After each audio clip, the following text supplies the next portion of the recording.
Hello, fellow Murdlers. Today is Friday, May 3rd, 2024, and it's a great day to solve a murder. Today, we have someone saw a dead moocher who lives in the pool house, and we have three 5x5 grids with suspects, locations, and weapons.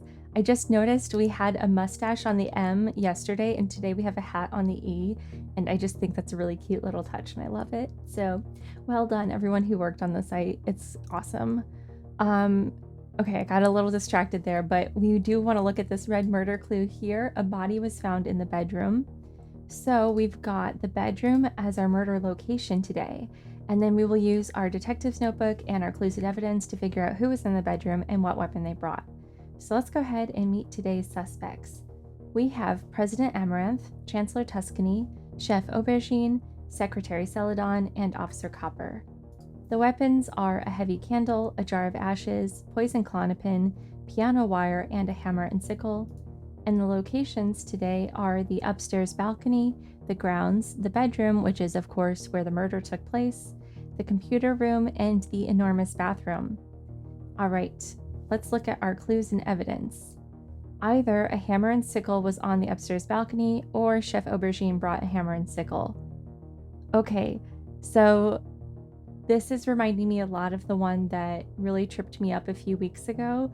This is the one where I came back and did an update video on how I realized that I had made this way harder than it needed to be. So I'm going to learn from that mistake. So what this is essentially saying is that Chef Aubergine might have brought a hammer and sickle, but that would mean that Chef Aubergine could not be on the upstairs balcony. And we also know that if Chef Aubergine was on the upstairs balcony, that would force Chef Aubergine to have the hammer and sickle. So essentially it would force both of these to be true or neither of these to be true. So I believe the only way this works as an either or is if we say that Chef Aubergine was not on the upstairs balcony. Because again, if Chef Aubergine were on the upstairs balcony, we know that a hammer and sickle needs to be in that location, and that would force Aubergine to also have a hammer and sickle, so these would both be true.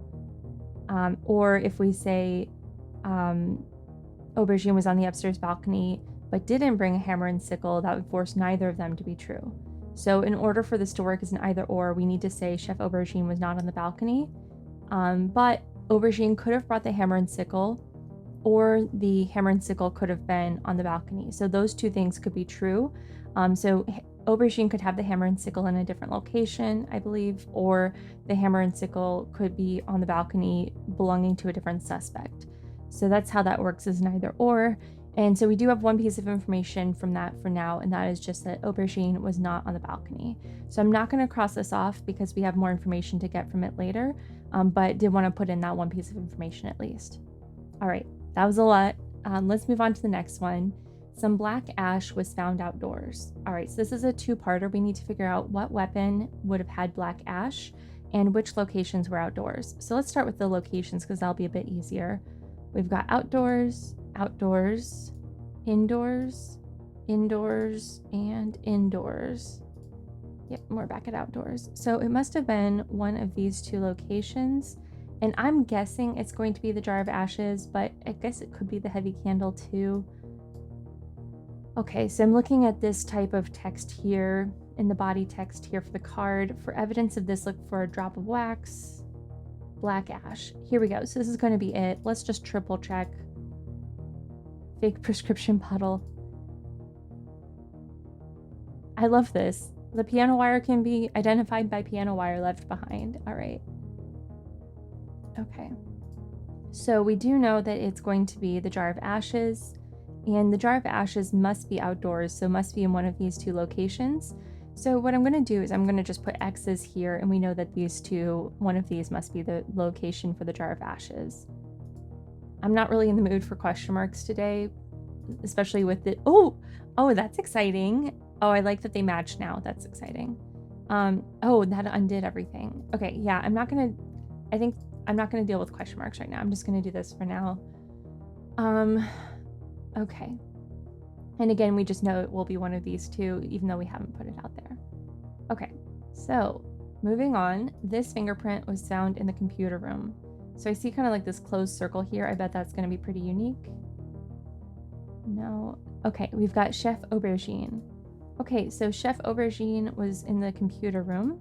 So we'll mark that in there. Okay. We've got an anagram. Chancellor Tuscany was seen inside a marble tub. It's got to be tub. It's not going to be butt. Okay, yeah. Chancellor Tuscany was seen inside a marble tub. So I'm going to assume that's going to be the bathroom. Okay, no indication of a marble tub. So let's just double check. I feel like that's one we can probably interpret safely. Yeah, I'm not seeing any others that stand out. So I think Chancellor Tuscany then was in the marble tub. So I'm going to say the enormous bathroom.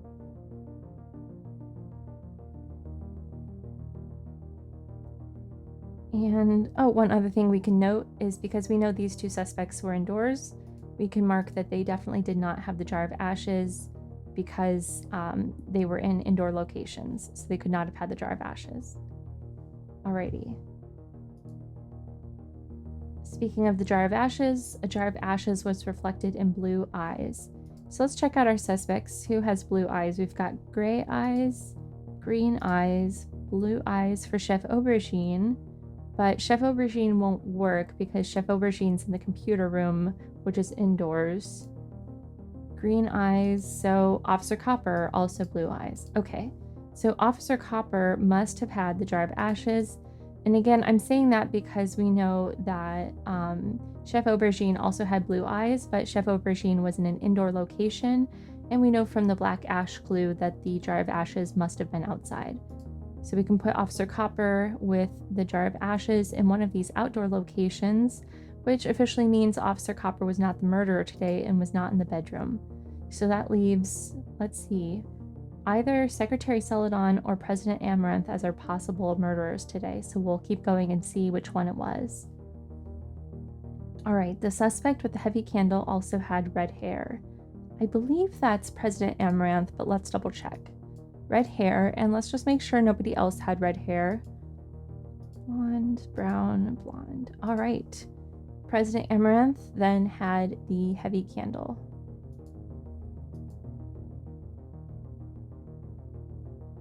Okay.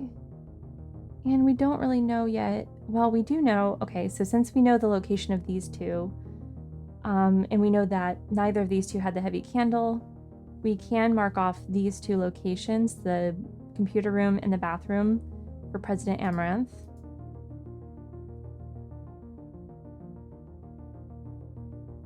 And we'll have to wait on the others because we don't know their weapons yet, so we don't want to assign it to any particular weapon just yet.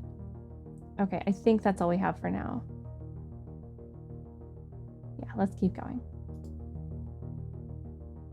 Alrighty. The suspect who was carrying piano wire was known to have blue eyes. Okay, so we had two blue-eyed suspects. We had Chef Aubergine and Officer Copper. And of course, Officer Copper had the jar of ashes because Chef Aubergine's in an indoor location and could not have had the jar of ashes. So that must mean Chef Aubergine had the piano wire. Aha, okay. So now, let's see. Okay, let's go ahead and put in the piano wire in the computer room. Okay, so now we know we can come back to our either or.